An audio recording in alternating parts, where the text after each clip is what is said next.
Hello বন্ধুরা, drug news YouTube চ্যানেলটির পক্ষ থেকে আপনাদের জানাচ্ছি শুভেচ্ছা ও অভিনন্দন। আজকে আমরা যে মেডিসিনটি নিয়ে আলোচনা করব সেই মেডিসিনটির নাম হচ্ছে এক্সপোজ ট্যাবলেট। এই ট্যাবলেটটির জেনেরিক নেম বা গ্রুপ নেমটি হচ্ছে ফোসাকোনাজল। আর এই ট্যাবলেটটি বা প্রস্তুতকারক কোম্পানিটি হচ্ছে বাজারে সুনামধন্য কোম্পানি স্কোয়ার ফার্মাসিউটিক্যাল লিমিটেড। আজকে আমরা জানবো এই এক্সপোজ ট্যাবলেটটি কী কারণে সেবন করা যেতে পারে বা তার কার্য, পার্শ্ব প্রতিক্রিয়া, দাম, ডোজ, গর্ভাবস্থায় ও স্তনদানকালে মায়েরা এই ট্যাবলেটটি সেবন করতে পারবে কিনা তা নিয়ে বিস্তারিত আলোচনা করব এই ভিডিওটির মাধ্যমে। তবে ভিডিওটি শুরু করার আগে বরাবরের মতো একটি অনুরোধ, এখন পর্যন্ত যারা আমাদের চ্যানেলটিকে সাবস্ক্রাইব করেনি দয়া করে সাবস্ক্রাইব করে দেবেন এবং পাশে থাকা বেল আইকনটি ক্লিক করে দিবেন, যাতে আমাদের ওষুধ সম্পর্কে নতুন নতুন ভিডিও নোটিফিকেশন সবার আগে আপনি পেয়ে থাকেন। এবং ইতিমধ্যে যারা আমাদের চ্যানেলটিকে সাবস্ক্রাইব করে দিয়েছেন তাদেরকে জানাচ্ছি আন্তরিক অভিনন্দন। এক্সপোজ ট্যাবলেট, এখন আমরা জানবো এই ট্যাবলেটটি কী কারণে সেবন করা যেতে পারে বা তার কার্য ও নির্দেশনা। বিশেষ করে বলতে গেলে যে সকল ব্যক্তিদের ছত্রাক সংক্রান্ত সমস্যা রয়েছে সে সকল সমস্যার সমাধানের ক্ষেত্রে এই ট্যাবলেটটি বিশেষ ধরনের ভূমিকা পালন করে থাকে।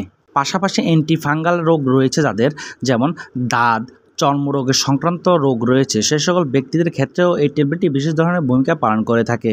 বিশেষ করে যে সকল ব্যক্তিরা দীর্ঘদিন যাবৎ দাঁত চর্মরোগে ভুগছেন, তার পাশাপাশি ইচ্ছাকোনাজল, বরিকোনাজল, ফ্লুকোনাজল ট্যাবলেট খেয়েও ভালো হচ্ছে না, সে সকল ব্যক্তির ক্ষেত্রে এই এক্সপোজ ট্যাবলেটটি বিশেষ ধরনের ভূমিকা পালন করে থাকে। তো এই এক্সপোজ ট্যাবলেটটির কার্যকারিতা বা নির্দেশনা বলতে গেলে এগুলোই। এখন আমরা জানবো এই ট্যাবলেটটির সেবনবিধি বা ডোজ। তো ট্যাবলেটটির সেবনবিধি বলতে গেলে বিশেষ করে যারা প্রাপ্তবয়স্ক তাদের স্বাভাবিক মাত্রাটি হচ্ছে প্রথম দিন 2টি করে ট্যাবলেট, সকালে 2টি, রাত্রে 2টি, ভরা পেটে এই ট্যাবলেটটিকে সেবন করা যেতে পারে। পরের দিন থেকে সকালে 1টি ও রাত্রে 1টি, টানা 2 মাস এই ট্যাবলেটটিকে সেবন করা যেতে পারে।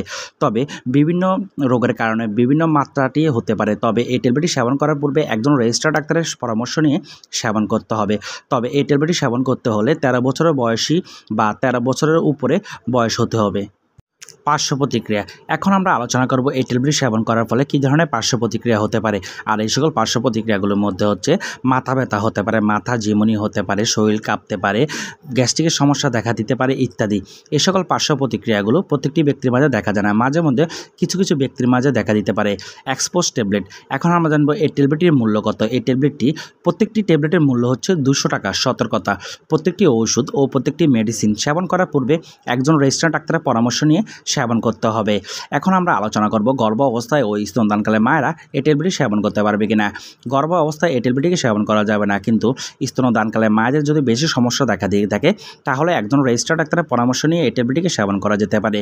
তো আজকের ভিডিও এই পর্যন্তই। যদি আমাদের ভিডিওটি আপনাদের ভালো লেগে থাকে তাহলে আমাদের ভিডিওটিতে একটি লাইক ও আমাদের চ্যানেলটিকে সাবস্ক্রাইব করে আমাদের সঙ্গে থাকবেন। ধন্যবাদ।